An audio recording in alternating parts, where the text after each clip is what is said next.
यांना ग्राउंडची एवढी सवय लागली होती, हिवाळा, उन्हाळा, पावसाळा या तिन्ही ऋतूमध्ये ह्या पूर्वी प्रॅक्टिसला येणार म्हणजे येणार. जेव्हा आम्ही पळायला सुरुवात केली 2-3 दिवस तर काही नाही वाटलं, पण जेव्हा आम्ही 3ऱ्या-5व्या दिवशी थकायला लागलो, ते म्हणजे आमच्या पायाला इंजुरी वगैरे आल्या होत्या. त्यांना ते देखवत नव्हतं. पण त्यांना खूप काळजी वाटायची, पण अभिमानही वाटायचा की एवढं कमी वयात एवढं मोठं विश्वविक्रम करताय. तर मग गावातले लोक बोलायचे की रात्री 8 वाजता घरी येते, ग्राउंडवर जाती, काय करती. तर मग त्यानंतर रेकॉर्डचा विषय काढला. त्यात पण गल्लीतले लोक बोलत होते की एवढं पळू शकेल का. तिथले लोकांना आम्ही जर सांगितलं आम्ही असा रेकॉर्ड करतोय, तर त्यांना काही घेणं देणं नव्हतं.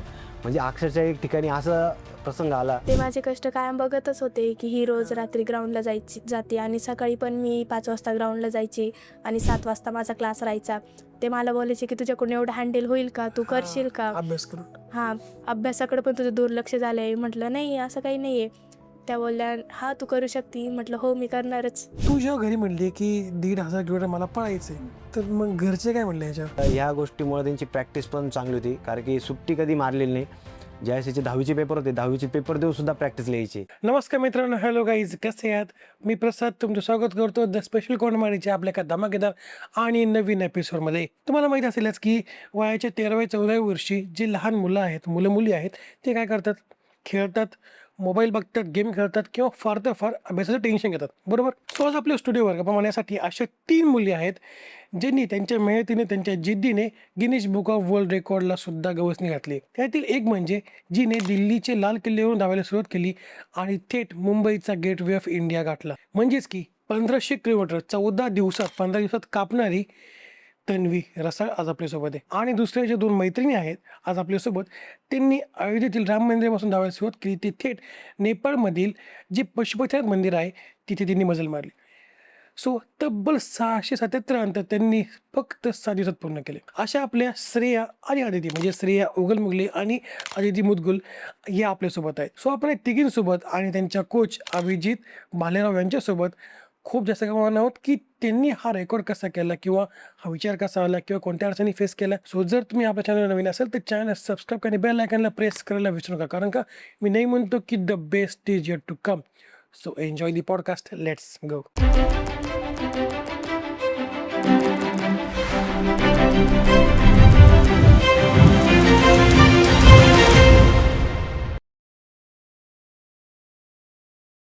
सो हॅलो तन्वी, नमस्कार सर. नमस्कार. तुम्हाला दोघांचं स्वागत आहे स्पेशल कॉर्नर मराठीवर. तन्वी, तर मग तू जेव्हा घरी म्हणली की 1,500 किलोमीटर मला पळायचंय, तर मग घरचे काय म्हणले याच्यावर? घरचे चिडले होते? नाही, तर सर आम्हाला आले स्कूलमध्ये स्कूल टीचर म्हणून. बर. तर त्यांनी आम्हाला प्रॅक्टिसला बोलवलं. त्यानंतर त्यांनी माझी प्रॅक्टिस बघितली. त्यांना वाटलं की ही पळू शकते. तर मग त्यांनी रेकॉर्डचं ठरवलं. ते बोलले तू घरी बोलून बघ. तर मग मी पण माझ्या घरी सांगितलं की असं असं रेकॉर्ड आहे, ते करायचं आहे दिल्ली ते मुंबई 1500 किलोमीटर. तर मग घरचे म्हणजे घरच्यांना पण थोडंसं टेन्शन आलं की एवढं 1500 किलोमीटर धावणं सोपं नाही. मग थंडी पण खूप होती तेव्हा. तर मग मी घरच्यांना सांगितलं की मला करायचं आहे. तर पप्पा बोलले की मी सरांशी बोलून बघतो. तर मग घरचे पप्पा सरांशी बोलले. मग तेव्हा सरांनी त्यांना सांगितलं. मग त्यांना वाटलं की नाही, तिला कॉन्फिडन्स आहे, ती करू शकते. तर मग ठीक आहे. 1500 किलोमीटर सर आपण गाडीने जात नाही 15 दिवसात. हो, बरोबर आहे. तर मग दोघांना प्रश्न की दिल्ली ते मुंबई हा जो रूट आहे, आपण म्हणतो नाही का 2 राजधानी भारताची, एक आर्थिक आणि एक कडी, तर हा रूट निवडायचं काय कारण होतं? कारण की आम्ही असं टार्गेट केलं की आपला गेट ऑफ इंडिया एक भारताचा, आपला एक मुंबईचा गेट आणि एक आपला दिल्लीचा गेट. दिल्लीचं गेट, 2 गेट. तर हे एक आम्ही कॉम्बिनेशन केलं आणि त्यानंतर पुढचा रूट ठरवला. आणि एक तो स्पॉट पण तसा होता की दिल्लीच्या लाल किल्ल्यापासून तर एक मुंबईच्या गेट ऑफ इंडियापर्यंत हा रूट आम्हाला चांगला वाटला, त्यामुळे आम्ही हा रूट घेतला. वा.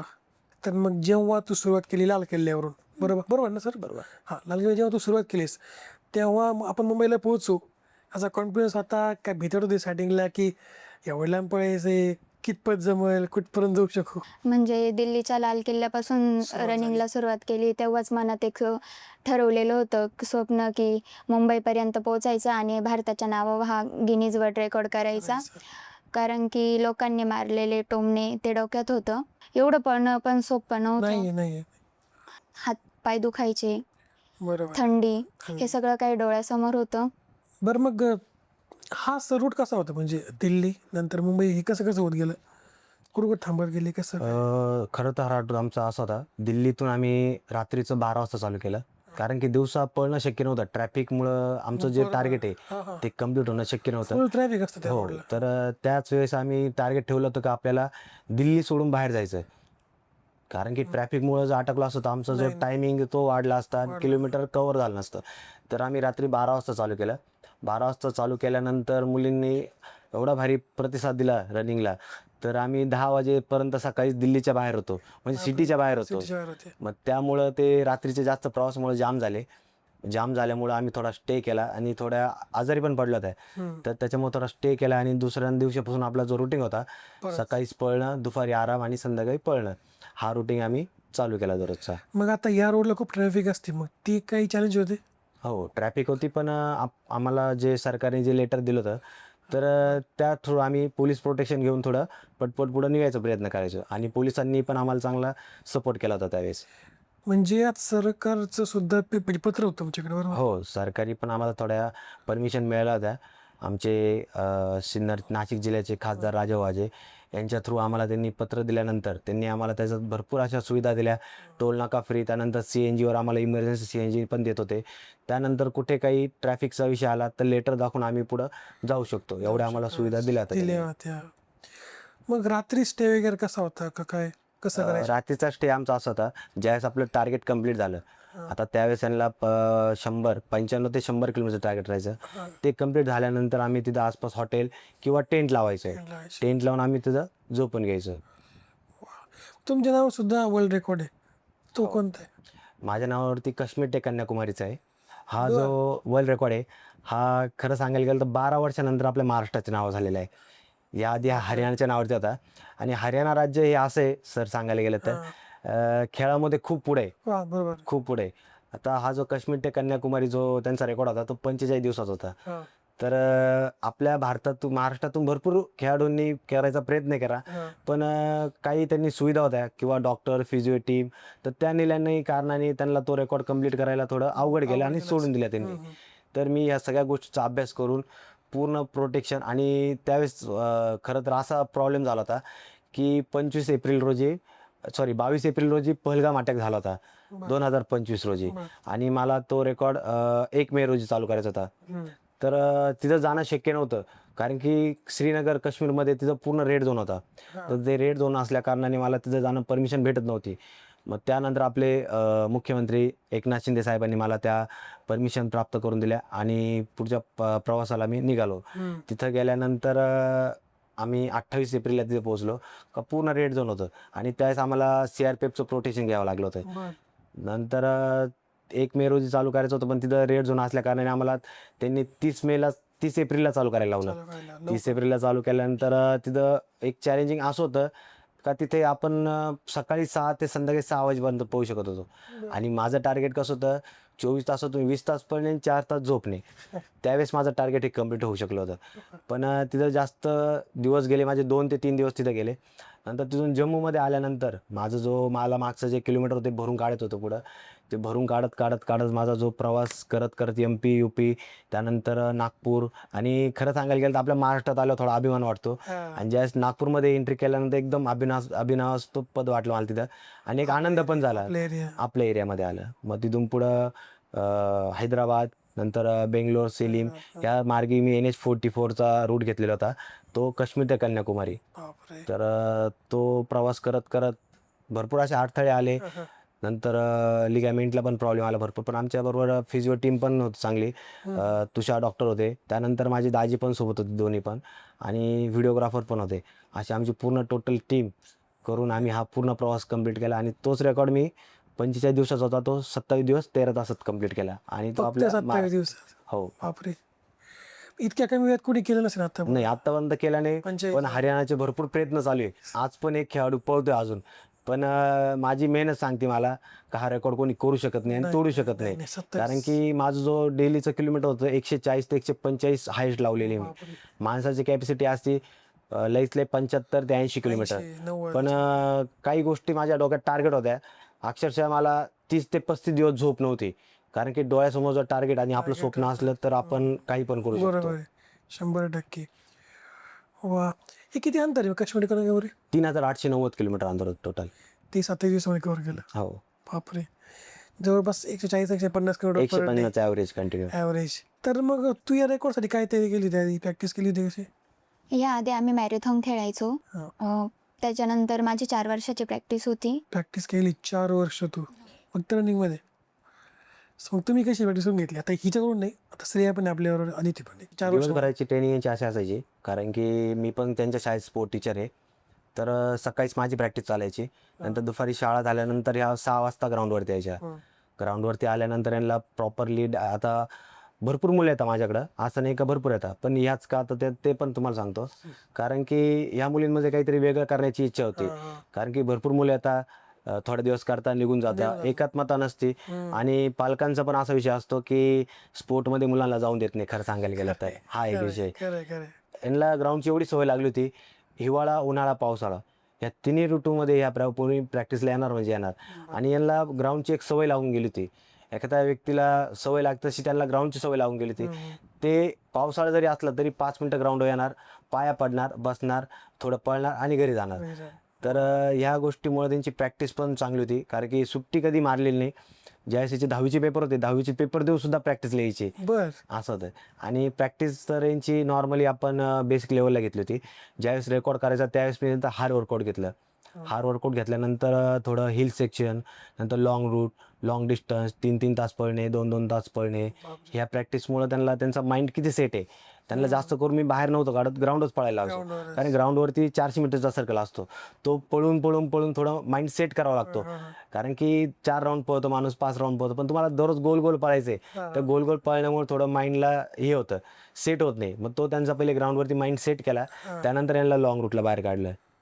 मग फर्स्ट लॉंग रूट म्हणजे कोणता होता तिघींचा पण? सगळ्यात जास्त लॉंग रूट तर आमच्याकडे पळण्यासाठी तर सिन्नर नाशिकचाच रोड आहे. तर आम्ही नाशिक रोडपर्यंत जायचो, म्हणजे टप्प्याटप्प्याने घ्यायचो. पहिल्यांदा मी यांचं 15 किलोमीटर घेतलं, नंतर 30 किलोमीटर घेतलं, नंतर 40 घेतलं, नंतर हायस्ट यांचं 50 किलोमीटर घेतलं. असा रूट मी दररोजचा डेलीचा त्यांचा घ्यायचो. तर मग धावताना तुला कधी एकटेपणा जाणवला होता, की असं काही झालं की तुझी पार्टनर होती बरोबर, एक 2 जण होत्या, मग तुम्हाला कधी वाटलं की आता नको, कंटाळून होते सगळं? वाटलं तर होतं असं, पण मग रेकॉर्ड करायचं होतं, कारण की मनात एक जिद्द होती. डबल गावात गेल्यावर गावातले लोक पण नाव ठेवतील की रेकॉर्डला गेली होती, अर्ध्यातनं रिटर्न आली. लोक तेवढे की 14 दिवस पहिले लक्षात ठेवणार नाही, एक दिवस जर चुकले ना तर ते लक्षात ठेवणार. हो, असं मग धावणं ना इतक्या लहान मुलीं करता एवढं सोपं नाही. मग यानं तुम्ही मेंटली कसं तयार केलं? मेंटली त्यांना असं हे केलं की सर, कारण की धावणं एवढं सोपं नाही. कारण की दररोज उठायचं आणि पळायचंय. जर माणसाला जर एकच भाजी दिली दररोज तर तो वैतागून जातो. तसं जर त्यांना दररोज उठायचं आणि पळायचंय तर त्यांना मेंटली एवढं स्ट्रॉंग केलं. तर त्यांचा मानसिक जो त्याच्यावरती मी अभ्यास केला. त्यांचा डाएट प्लॅन सर्व, किती वेळ झोपणे, सर्व याचा अभ्यास करून त्यांचा प्रवास चालू केला. आणि ज्यावेळेस त्यांना असं वाटायचं की आता इथं थांबून घ्यावा का सोडून द्यावं किंवा रडायच्या, तर त्यावेळेस अक्षरशः त्यांना ज्या त्यांच्याबरोबर घडलेल्या घटना आहे त्या त्यांना आठवून देणं, त्याच्यावर त्यांना परत त्याच गोष्टी सांगणं की तुम्हाला लोक काय बोललेले, काय नाही बोललेले, त्या गोष्टी त्यांना आठवून देणं. त्यानंतर त्यांना ज्यावेळेस आपण रेकॉर्ड कंप्लीट करणार आहे तो आनंद दाखवणं. त्यामुळे त्या पुश व्हायच्या त्याच्यातून आणि त्या रेकॉर्डच्या जवळजवळ चालायच्या. मग तुला टोमणी मारला गेली सुरुवातीला की एवढं शक्य आहे का, काय केलं जातीस, असं कधी म्हणलं? हां, म्हणजे मी पहिले ग्राउंडवर जायची, तर मग गावातले लोक बोलायचे की ग्राउंडवर काय जाती, म्हणजे 6 ते 8 2 तास ग्राउंड करायचं, नाही संध्याकाळी. तर मग गावातले लोक बोलायचे की रात्री 8 वाजता घरी येते, ग्राउंडवर जाती, काय करती. तर मग त्यानंतर रेकॉर्डचा विषय काढला, त्यात पण गल्लीतले लोक बोलत होते की एवढं पळू शकेल का. बापरे. तर मग जेव्हा तुला गेटवे ऑफ इंडिया शेवटी दिसायला लागला तेव्हा कसं फिलिंग आलं होतं की आता आपण जर बसवले? जेव्हा गेटवे ऑफ इंडियात दिसला तेव्हा म्हणजे खूप भारी वाटत होतं की एवढंच 14 दिवस पळत होतो, आता शेवटचा क्षण होता. तर मग तिथं खूप आनंद वाटत होता. नंतर तिथं सत्कार वगैरे झाले आमचे. मग तुझे पण वडील तुझ्यावर होते का शेवट? आणि तुझ्या पार्टनरचं नाव काय म्हणली? तेजस्विनी. तेजस्विनी. तर मग त्यावेळेस सत्कार कसा झाला तुझा, किंवा गावात वगैरे कसा सत्कार झाला तुला? आम्ही तिकडनं आलो तेव्हा आमच्या गावात मिरवणूक काढण्यात आली होती. तिघी पण प्रॉपर हो सिन्नरचे? प्रॉपर सिन्नरचं तिथे. म्हणजे शाळा वगैरे तुमची तिथंच? हो. कोणती शाळा प्राथमिक विद्या मंदिर. जेव्हा तुझे वडील किंवा आई नव्हती बरोबर, फक्त वडील होते ना, तर मग जेव्हा तुला बघायची पळताना, पायाला फोड राहिले, तर त्यांची कशी रिॲक्शन होती? म्हणजे रडू रडू करायचे ते. ते कळतं लगेच. आता काकाला मग असं वाटलं की त्यांना जरा भरून आले आज. बरं मग पायाला काही दुखावत वगैरे असं काही झालंय की त्याला कसं मॅच केलं गेलं? नाही, पायाला म्हणजे तिसऱ्या दिवशीपासूनच माझ्या पायाला दुखापत झाली होती. पण मग आमचे सर होते ना. म्हणजे काय झालं त्या सर? खरं तर हिल रन जास्त आली होती तिला, लिगामेंटला प्रॉब्लेम आला होता, अँकलला पण प्रॉब्लेम आला होता. तर तिला जास्त करून हिल सेक्शन आलं होतं. आता आपला MP मधला कालीघाट म्हणून एक घाट आहे, हां बरोबर. तर तो जास्त हिल रन होती. तो 13 ते 14 किलोमीटरची हिल होती. तर तिने पूर्ण एकटीने हे केली आणि अक्षरशः तिच्या पूर्ण पायाला सूज आलेली होती. मी तिला खूप वेळा बोलायचो का आता थांबून घे, जगून होत नाही. म्हणे सर नाही मला करायचं आहे, कारण इथून रिटर्न जाणं मला शक्य नाही. एकतर त्यांचं टार्गेटच असं होतं करायचंच. या दोघींचं पण याचं पण. यांचं टार्गेट असं होतं, एक तो करके आएंगे या तो मरके आएंगे. बरं. नाही तर जायचं तर करून जायचं, नाही सर जायचंच नाही तसं. कारण की ह्या ज्या मुली आहे, आज आमची तर भरपूर मुली सर, पण लोकांचे बोलणं हे त्यांना खूप लागलेलं आहे. म्हणजे शाळेमध्ये झालं, शाळेमध्ये एक टॉर्चर वेगळं खेळासाठी, त्यानंतर तुम्ही ग्राउंडला जाता ते एक टॉर्चर वेगळं, त्यानंतर घरच्यांचा टॉर्चर वेगळा, अभ्यासापासून दूर आहे.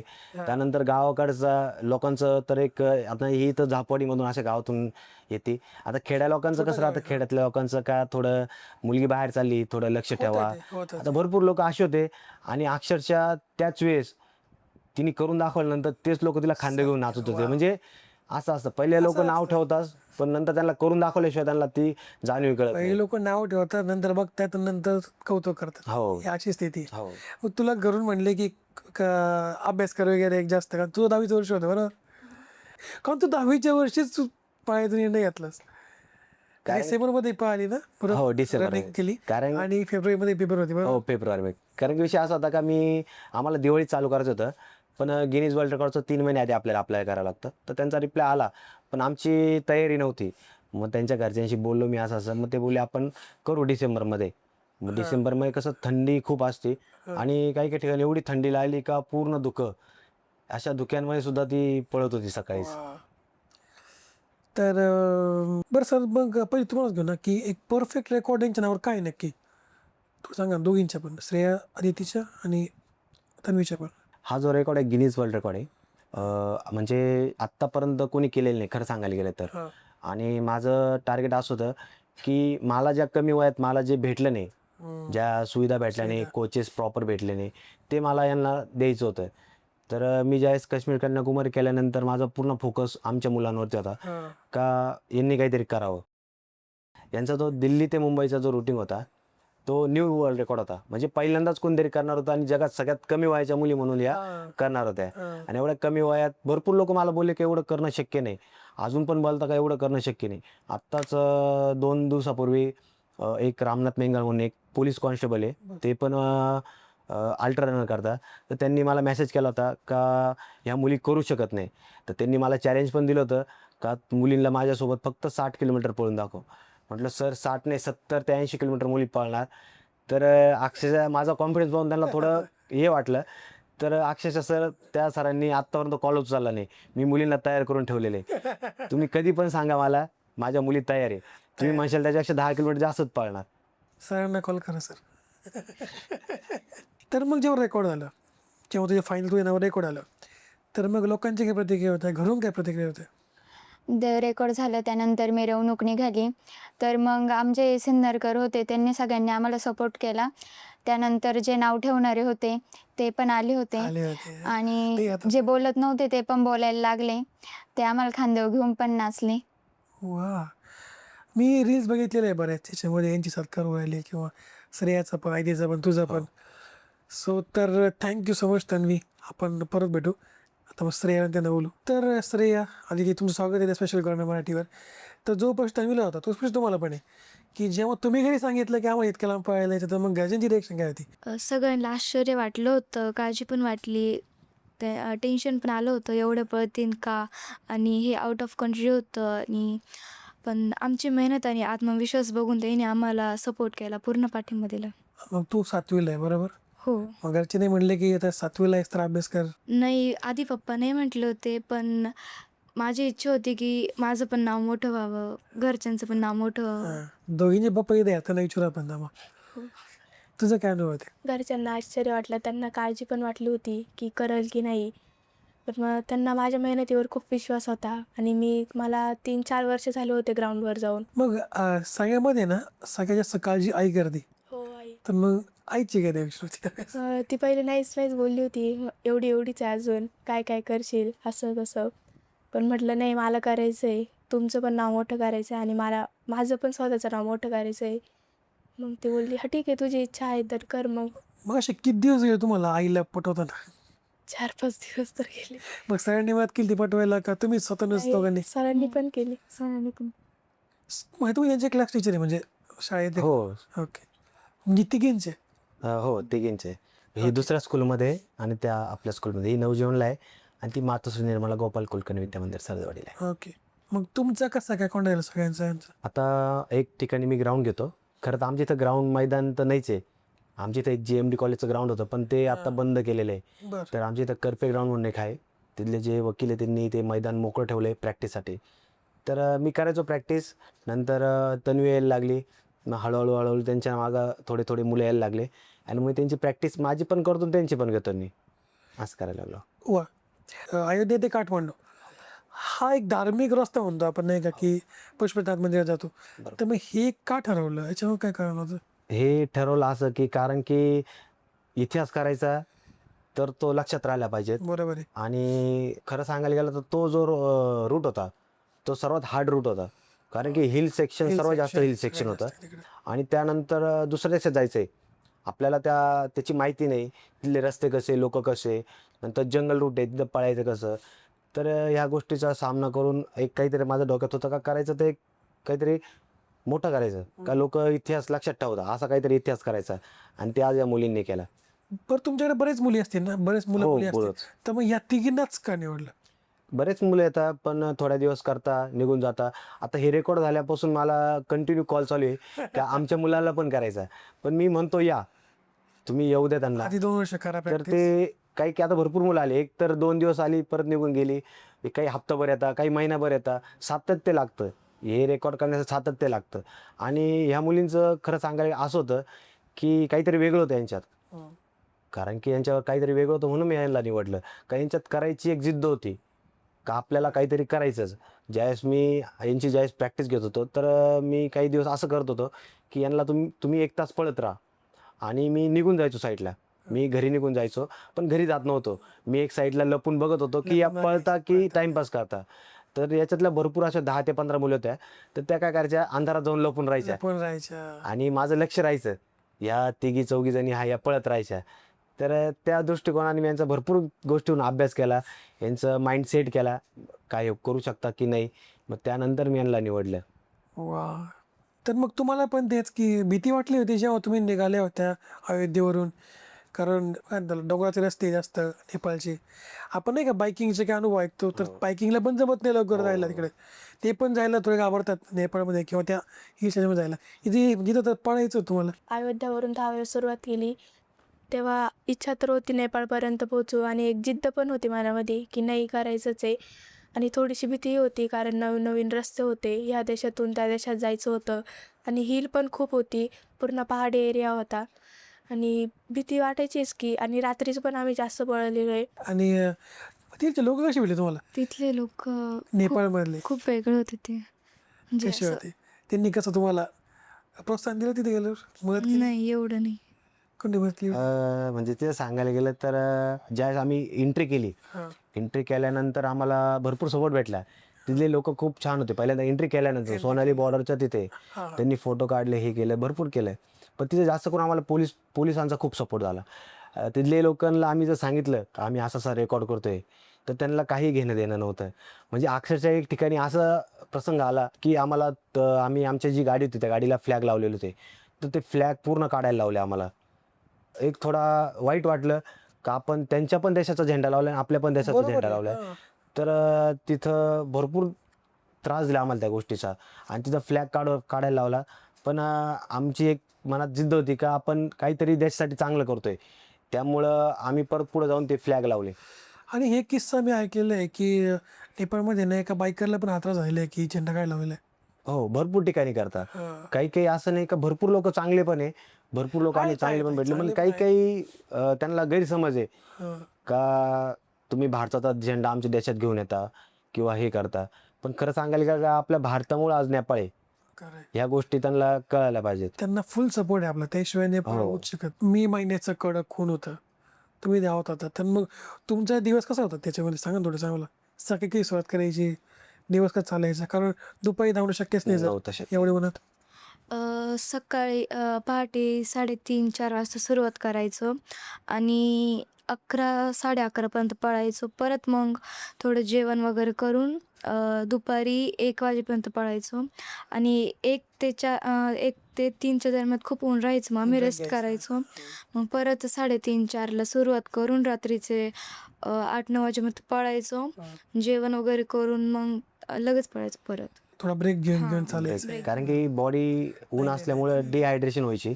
आणि खरं सांगायला गेलं तर आम्हाला पाऊस खूप ठिकाणी लागला.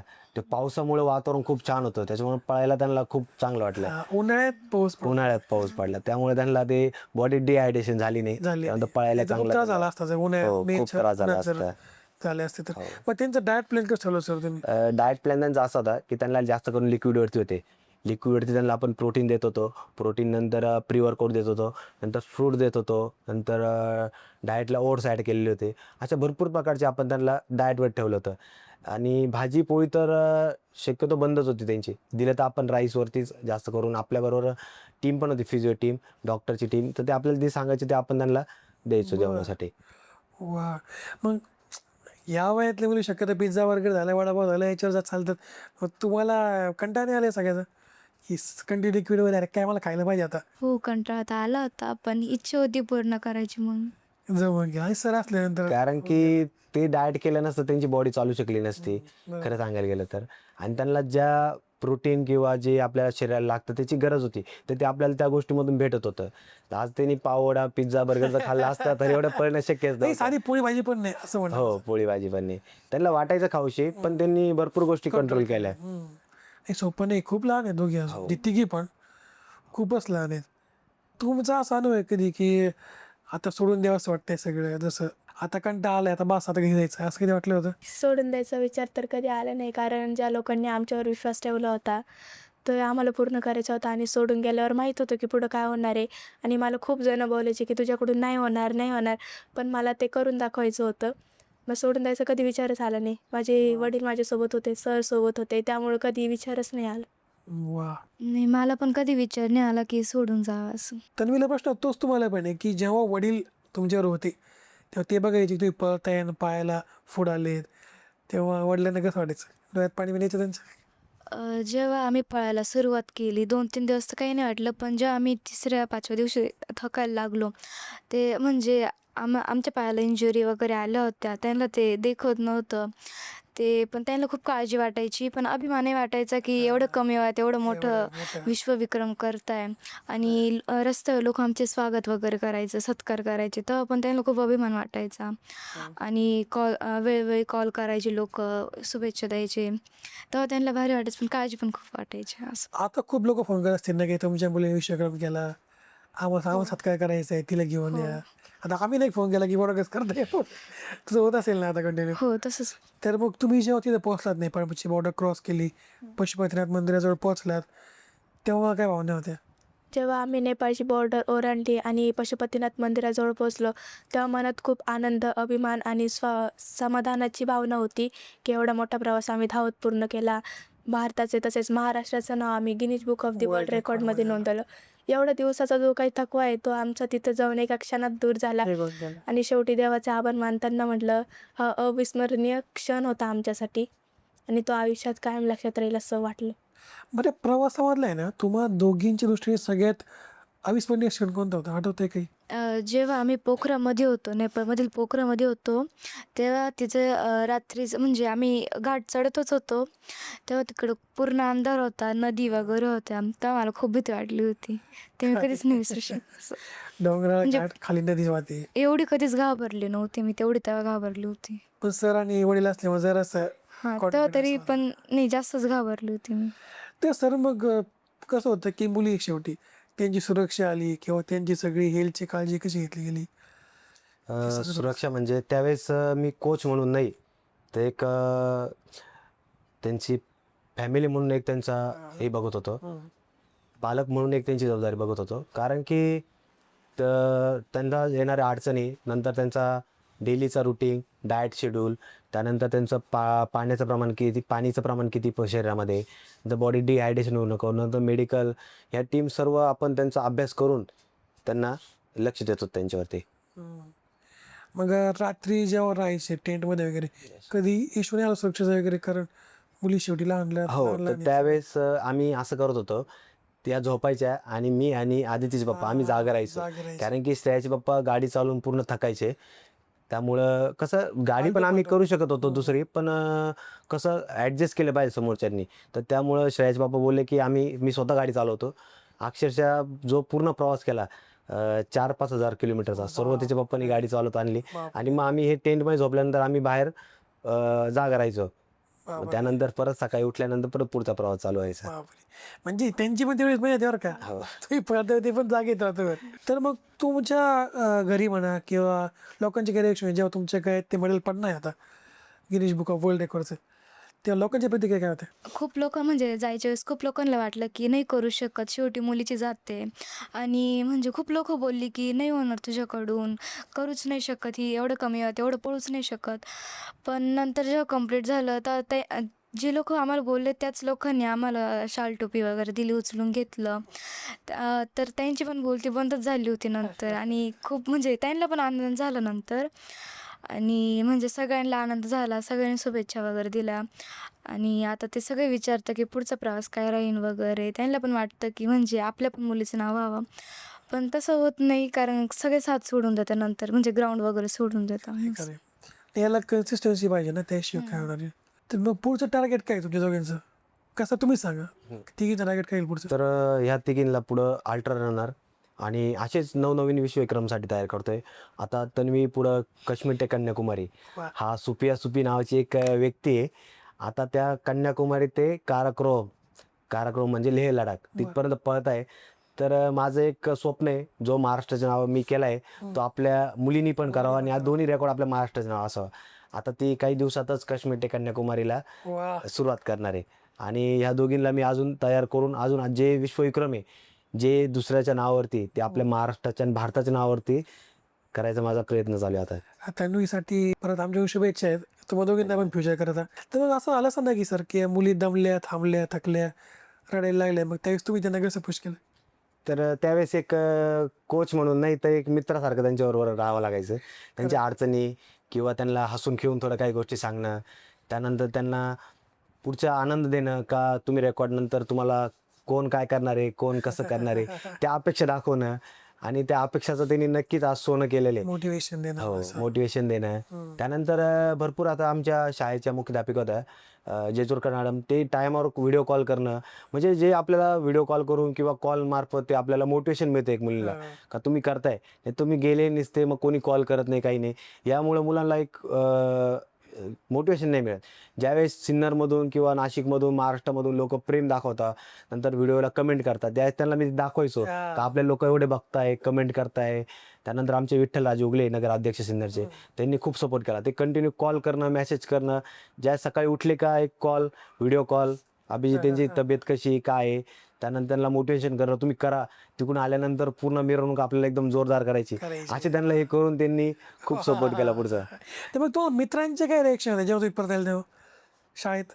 आणि त्यांना तर म्हणजे ते माझे कष्ट कायम बघतच होते की ही रोज रात्री ग्राउंडला जाते आणि सकाळी पण मी 5 वाजता ग्राउंडला जायची आणि 7 वाजता माझा क्लास राहायचा.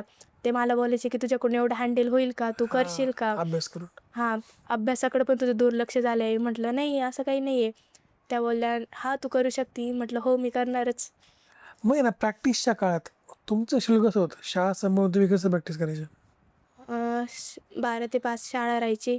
मग तिथून 6 ते 8 आम्ही ग्राउंड करायचो. Ground करायचं. परत घरी गेल्यावर अभ्यास करायचो. परत सकाळी मग 5 वाजता आम्ही ग्राउंडला जायचो. परत 7 वाजता क्लास राहायचा. सगळ्यात जास्त स्ट्रगल केलं ते तन्वीने केलंय. तन्वीने कारण की ग्राउंडवर जाऊन परत अभ्यास करणं म्हणजे अक्षरशः त्या मुलीचं बघत होतो मी, ती 2 ते 3 वाजता झोपायची सर. बापरे. कारण की ग्राउंड 8 वाजेपर्यंत झालं तर तिथून गेल्यानंतर परत घरचे बोलू नये का तू अभ्यास करत नाही, तर ती 2-2, 3-3 वाजेपर्यंत अभ्यास करणं. त्यानंतर शाळेतून पण एवढा म्हणजे शिक्षकांनी तिला सपोर्ट केला का तू थोडा अभ्यासाचं आम्ही करून घेऊ. Adjust करू. आमच्या ठेटे मॅडम होत्या, त्यांनी पण तिचं भरपूर ॲक्टिव्हिटी त्या कम्प्लीट करून घेतल्या. आणि आमच्या प्रिन्सिपल मॅडम पण होत्या का त्यांनी भरपूर अभ्यासापासून तिला सांगितलं का तू ह्या गोष्टी कर, आम्ही तुला सपोर्ट करू. वा.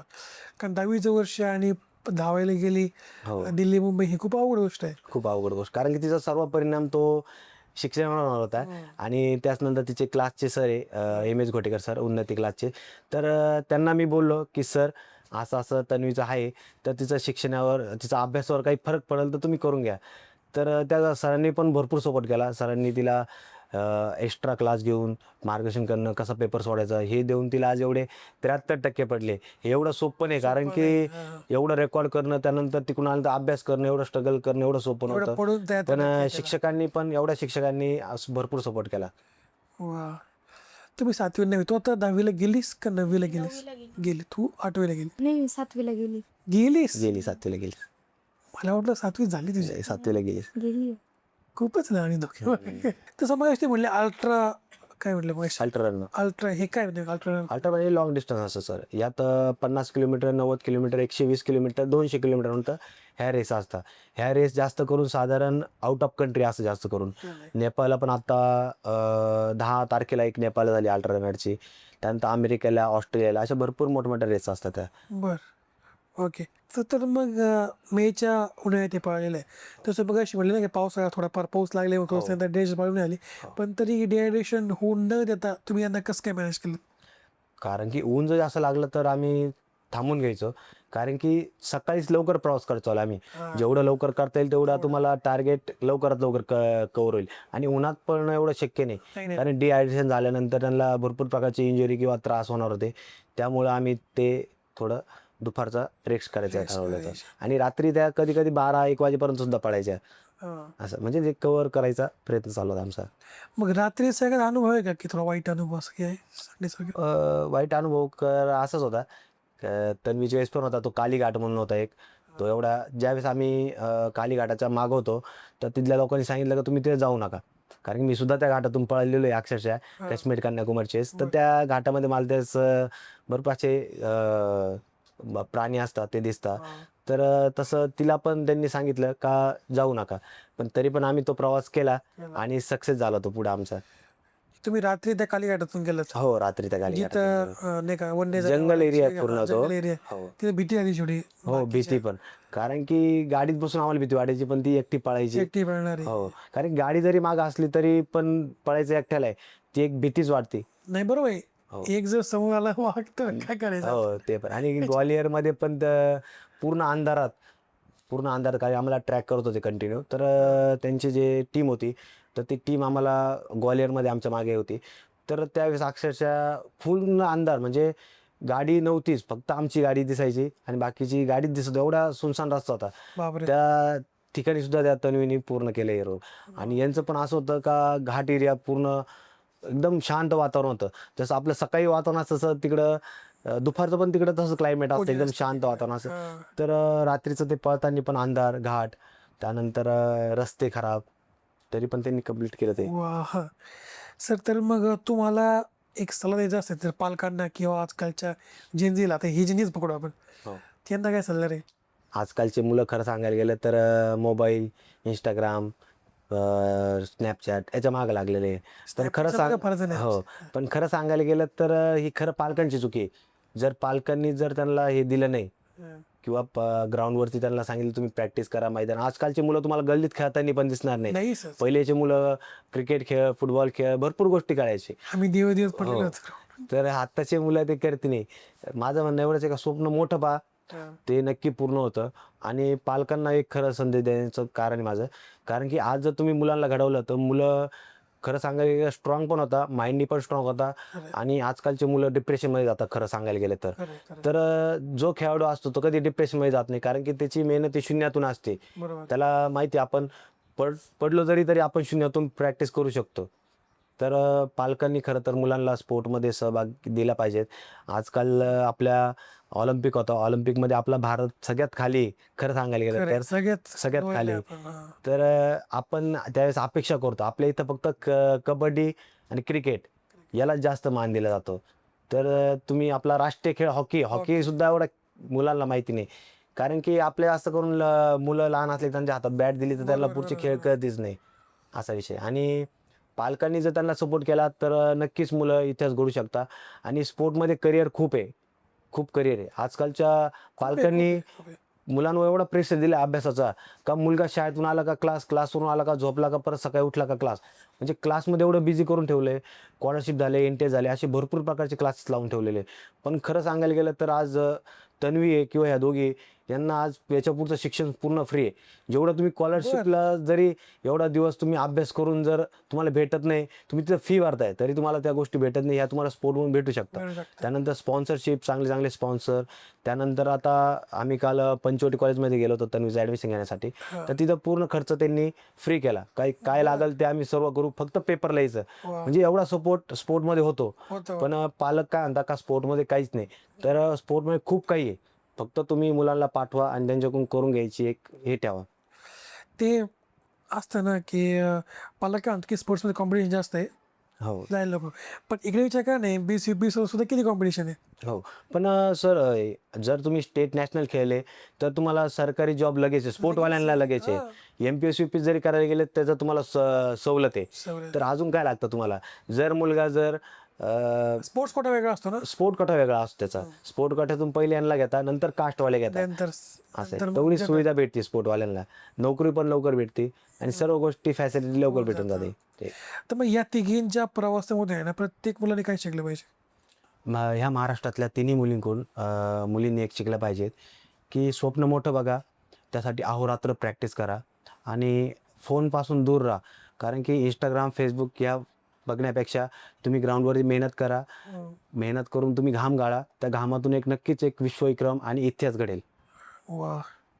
सुनील सर, संदीप सर, तुम्हाला स्वागत येतं स्पेशल कॉर्नर मराठीवर. आणि श्रेया आणि आदिती या दोघांच्या पहिलं तुम्हाला सांगितलं की आम्हाला इतक्या लांब जायचं आहे, तेव्हा तुमची रिॲक्शन काय होती. पहिले त्यांनी सांगितल्यानंतर ते विश्वासच बसत नव्हता. यार म्हणलं एवढं लांब एवढं कसं धावणार. आणि विशेष म्हणजे नेपाळ एकदम खडतर रस्ते, चढ उताराचे रस्ते, नागबोडी वळणं. यांनी एवढी प्रॅक्टिस सण कॅपेबल आहे का, करू शकतात का. पण त्यांची जिद्द, त्यांची चिकाटी आणि तसं त्यांना ते बालेराव सरांचं खूप चांगलं मार्गदर्शन लाभलं. त्यांनी खूप त्यांच्याकडून सराव करून घेतला, त्यामुळे त्यांनी इझिली पार केलं. मग सर की तुम्ही त्याच्याबरोबर होता कंटिन्यू प्रवासामध्ये. हो जेव्हा नाही का मुली जेव्हा रस्त्यावर पळत होत्या तेव्हा त्याच्या पायाला बेल लागलं किंवा काही जखमा आल्या, तेव्हा तुम्हाला कसं वाटत होतं. नाही तर आता कसं शेवटी वाईट तर वाटतंच त्या गोष्टीचं, पण एक अभिमान वाटायचा का बाबा ठीक आहे आपल्या मुली आपल्या मुली करतात. आणि आता श्रेयाच्या बाबतीत सांगायचं गेलं तर शेवटी एवढं कमी वयात हे करणं आणि स्त्रिया खूपच लहान आहे, म्हणजे दोघी पण लहान आहे, 13-14 वर्ष म्हणजे हां, खूपच लहान झाले. खूपच लहान आहे त्या. तर मग एवढं सगळ्या गोष्टीला फेस करायचं, पण एक जिद्द होती. तुम्हाला कधी वाटलं का की आता बस झालं, यांना घरी येऊन जाऊ आपण. नक्कीच वाटलं होतं. अरे खूप त्यांचं ते त्रास वगैरे बघून गाडीच्या ज्यावेळेस संध्याकाळच्या बाहेरच्या गाडीच्या ते हेडलाईटमध्ये त्यांचं ते पायाला आलेली ती गोळी दिसायची, तेव्हा वाटायचं यार नको यार, बस झालं वाटायचं ते. पण नाही, जेव्हा आमचा विश्वास म्हणजे आम्ही जेव्हा जिथं असं आम्हाला जेव्हा वाटायला लागलं ना, तर तेव्हा त्यांनी एक म्हणजे ठाम विश्वास तयार केला होता. म्हणजे ॲक्च्युली जर तसं सांगायला गेलं तर त्या सकाळी पहाटे अक्षरशः 2-4 दिवस अगोदर तर पहाटे त्या 2:30ला उठून 3 वाजता आम्हाला उठवायच्या. म्हणजे आमच्या आधी त्या उठायच्या. स्वतःहून म्हणजे आम्हाला जबरदस्ती करायची, नाही गरज पडली नाही का उठा वेळ झालाय, त्या स्वतः रेडी होऊन मग आम्हाला उठवायच्या त्या. बापरे, ही त्यांची जिद्द होती, करायची होती कसंही करून. जिद्दपणाने एक काय असतं मार्गदर्शक, म्हणजे आपला गुरु जर चांगला असेल ना तर शिष्य नक्कीच पुढे जात असतो. खरे अभिजित सरांनी खूप जास्त. त्याच्यामुळे सरांना ठाम विश्वास होता की नाही या पळतील. सरांना 2-3 वेळेस बोललो तर सर म्हणे नाही, त्यांच्या अजिबात तुम्ही ती काळजीच करू नका. खरंय. आणि आम्ही जाताना एक विचार केला होता की ठीक आहे, मुली आणि तुम्ही या गोष्टी आम्ही एक पालक म्हणून नाही सोबत, फक्त एक मदत मदत मदत होईल म्हणून, म्हणून त्या हिशोबाने. त्या हिशोबाने आम्ही सोबत होतो. मग जेव्हा सगळं पूर्ण झालं, त्यांना वर्ल्ड रेकॉर्डच्या नावावर झालं, तेव्हा तुम्हाला कसं वाटलं होतं? तेव्हाच आनंद तर खूपच वेगळा होता. तर तेव्हाच आनंद तर शेवटी साहजिक आहे कोणाला पण तसं तर आपली होऊ मुलगी शकतं. एवढ्या वरच्या लेवलला हां. जाते, आता वर्ल्ड रेकॉर्ड तिच्या नावावर आहे. बरोबर आहे. तर तुम्ही नाते वगैरे कोणी म्हटले तुम्हाला की नका जाऊ तिला आता, म्हणजे नाही, नातेवाईकांनी तर खूप सपोर्ट केला की ठीक आहे एवढं सपोर्ट करा. बरं, सपोर्ट केला त्यांनी. कंटिन्यू फोन वगैरे करीत राहायचे, विचारायचे कसं आहे काय आहे, सगळ्या गोष्टी ठीक आहे. त्यांनी सपोर्ट पण केला, त्याच्यामुळेच मग शक्य होतं. आता एक माणसाच्या तर शक्य नाही होत या गोष्टी. नाही नाही, उलट नातेवाईकांना कॉल केला त्यांना आणखी मोटिवेशन मिळत होतं. आहे की त्यांची एनर्जी वाढत होती. पाहिजे असं नाते. पाहिजेच ती. वा. पण तुम्ही काय सांगाल सर्व की पालकांना काय सल्ला राहील तुमचं सगळ्या? प्रत्येकाने असं सपोर्ट केला पाहिजे. जर आपले मुलं जर पुढे जात असेल, प्रत्येक पालकांनी सपोर्ट केलाच पाहिजे त्या गोष्टीला. मग अभ्यास वगैरे, बरं तुम्ही बोललात कधी की अभ्यास कर हे नको करू?